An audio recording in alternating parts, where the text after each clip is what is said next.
છોકરાને હાજરી જાય છે બટા. હજુ બી એ માને તમે વૃદ્ધાશ્રમ મૂકવા આવ્યા છો, પણ હજી બી ચિંતા એને એ છે કે તમે હાજરી વ્યા જાજો. બાર 150 લેડો બા. બાપુ છે એટલે કઈ વાંધો નહીં, પણ 1000 પડે ને. હા, લાખ રૂપિયાની વાત તમે કરી, લાખ રૂપિયાની વાત એ કરી. થોડાક દેવદાનું લાખ છે બરાબર. અત્યારે ભૂખ્યા નહીં બોલી આપું. અચ્છા, હજુ ભૂખ્યા છો? ખાધું નહીં કશું? કશું નહીં ખાધું. અમારા મમ્મી કેમ છે. વૃદ્ધાશ્રમમાં કેમ મૂકો છો? બસ કઈ ને હક આવતો નથી, કોઈ રાખતું નથી. મારા ઘરે હતા પણ હાવ અને માથી બનતું નથી. સીધા ડખા થાય એટલે મેં કીધું મમ્મી કે મારે કે દરેક ના હાવું મતલબ તમે તો બહુ તાકાતવાર વસ્તી દેખાવ છો મને. આવી હિંમત કદાચ કોઈની હોય નહીં. મને આનંદ આવ્યો કે તમે આ જાહેરમાં બોલી રહ્યા છો કે હાવું બનતું નહીં, પણ તમે ઈચ્છો છો કે તમારી મમ્મી ખુશ રહે.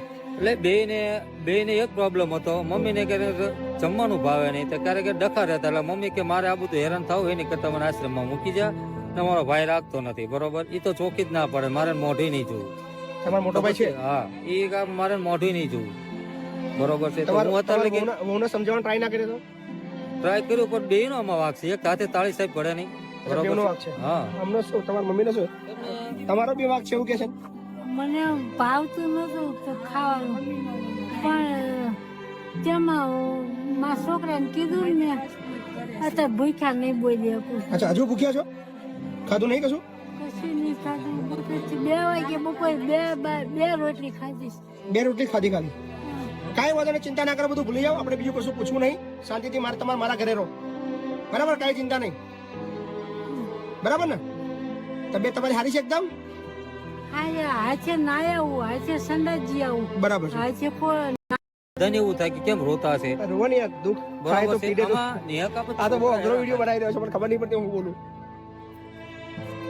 હે બા, આ પહેલો કિસ્સો છે. બાપુ છે એટલે કઈ વાંધો નહીં, પણ 1000 પડે ને. હા, લાખ રૂપિયાની વાત તમે કરી, લાખ રૂપિયાની વાત એ કરી.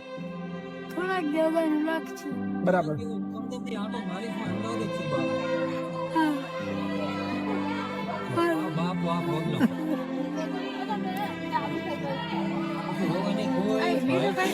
કોઈ બી માના દીકરાથી જુદું થવું ગમે નહીં. હું તમને જે સમજાવું છું ને ભાઈ, બરાબર, લેવામાં મારી જરાક પણ ના નહીં. પણ કોઈ બી ગમે તેવો દીકરો હોય પણ કોઈ માને પોતાના દીકરાના ઘર છોડીને જવાનું જરાક પણ ના કરે. આ માની છે ને, આ પીડા બતાવે છે, આ પીડા બતાવે છે. 4 મહિનાથી હેરાન થાવ છું બાપુ એને. 4 મહિનાથી બસ હવે હેરાન થાય છે.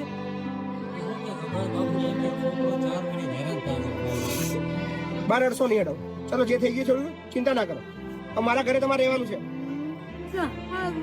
બરાબર ને? બરાબર.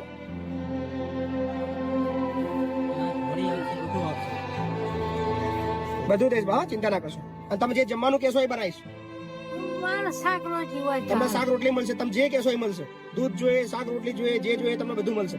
તમારે કહી દેવાનું કે આજે એ ખાવું છે એટલે જ બનશે, હા ને? કઈ ચિંતા ના કરો. હા, ચલો.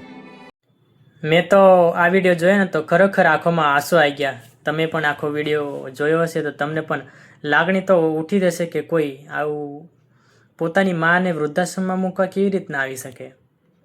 શું ખરેખર દુનિયામાં આવા પણ લોકો છે?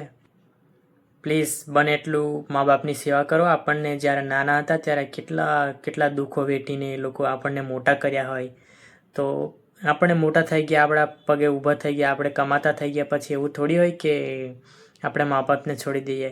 જો આપણે નાના હતા ત્યારે પણ આપણને મા બાપે આપણને મોટા ના કર્યા હોય, આપણી ઈચ્છાઓ પૂરી ના કરી હોય, તો આપણે અત્યાર સુધી અહીંયા કેવી રીતના પહોંચી શક્યા હોય?